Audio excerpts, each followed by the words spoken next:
Voilà, n'est-ce pas, les conditions dans lesquelles j'ai été président. Mais, vous dire, et aussi, je crois en Dieu. C'est ça qui m'a déterminé à être plus près de Dieu. Ce que Dieu décide, personne ne peut aller contre.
Et voilà, Mazaman, tu abreuves les âmes désespérées, tu nourris la vie et tu crées la nation, car tu lis entre eux les fils d'une nation.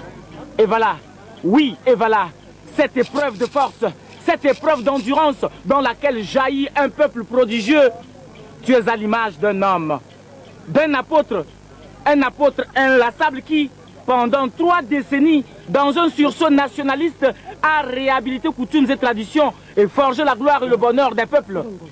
Oui, mon général, c'est vous, cet apôtre, et adément, l'apôtre des mœurs, le réconciliateur du passé et du présent, le père de toutes les générations, le père de l'identité culturelle togolaise. D'après moi-même, la Miss Janvier. Un chef, quand il est chef, il n'est plus un homme. Il est au-delà d'un homme. Et quand vous allez dans les milieux reculés, dans les hameaux, au fait, c'est l'intermédiaire entre les hommes et Dieu. Et des gens, les chefs vous diront, il y a des chefs qui vous diront, j'ai fait un rêve. Les dieux m'ont parlé. Donc, au fait, c'est l'intermédiaire entre les hommes et Dieu. Alors, quand le président Yadema dit que c'est Dieu qui l'a mis là, je ne pense pas qu'il soit en déphasage avec le parler d'un chef.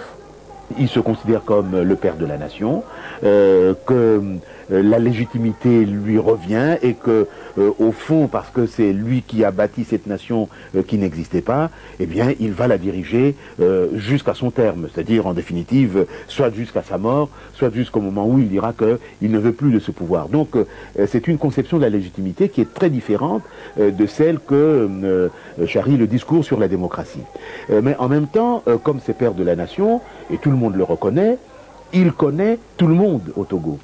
Il connaît tout le monde. Les gens, leurs familles, les couples, les mariages, les enfants, les relations, les réseaux, il est au courant de tout. Donc on pourrait dire que de ce point de vue, il y a eu une allure, peut-être une fausse allure, de chef de village traditionnel qui doit connaître l'identité, les qualités et les défauts de chacun.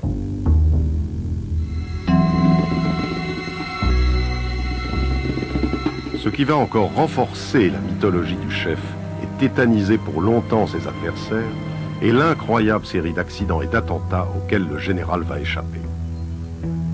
Le plus spectaculaire d'entre eux a lieu le 24 janvier 1974. Ce jour-là, il monte à bord de son DC-3 pour rejoindre Kara, la préfecture du Nord. À l'approche de la piste, au-dessus de Sarakawa, l'avion perd de l'altitude et s'écrase pour des raisons demeurées obscures.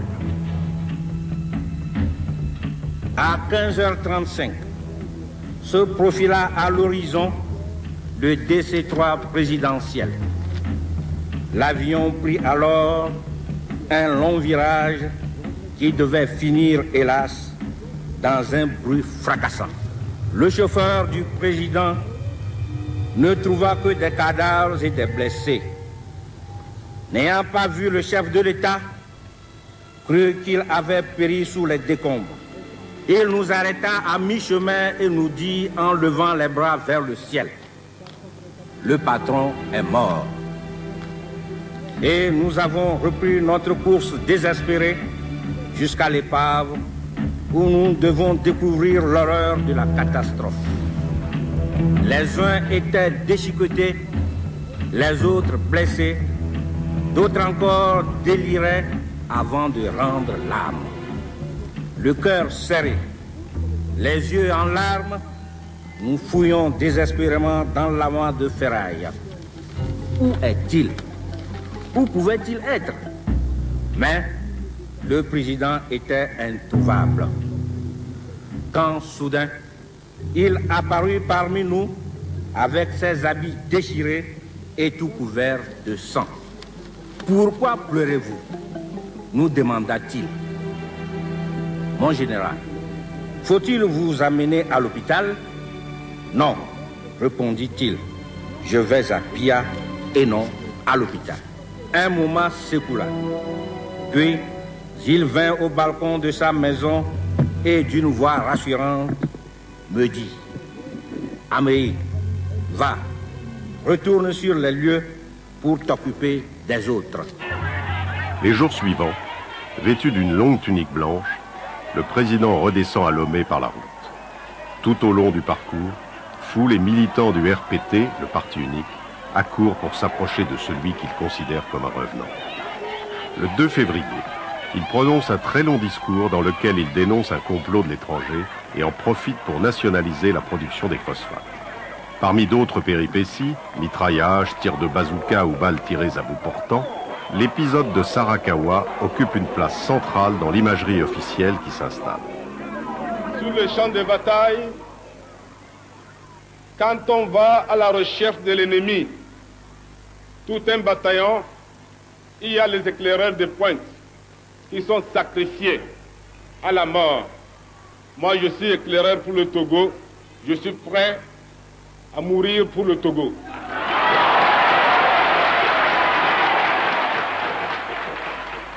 J'arrive au palais et il y avait, n'est-ce pas, un groupe de gendarmes qui me rendaient les honneurs. Ils sont 12 par an de taille.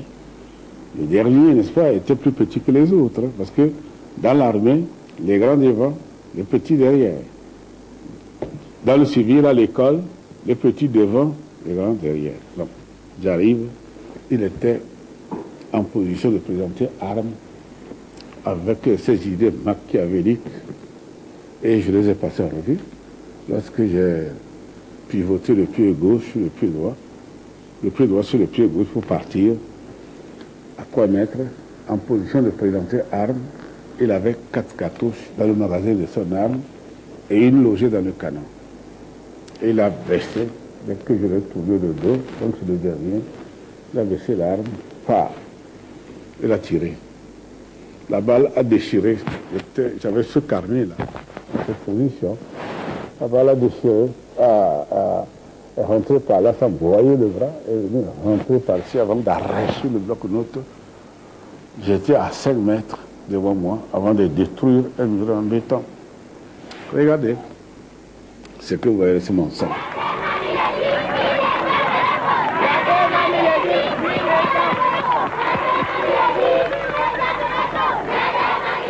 Vous savez, mes amis,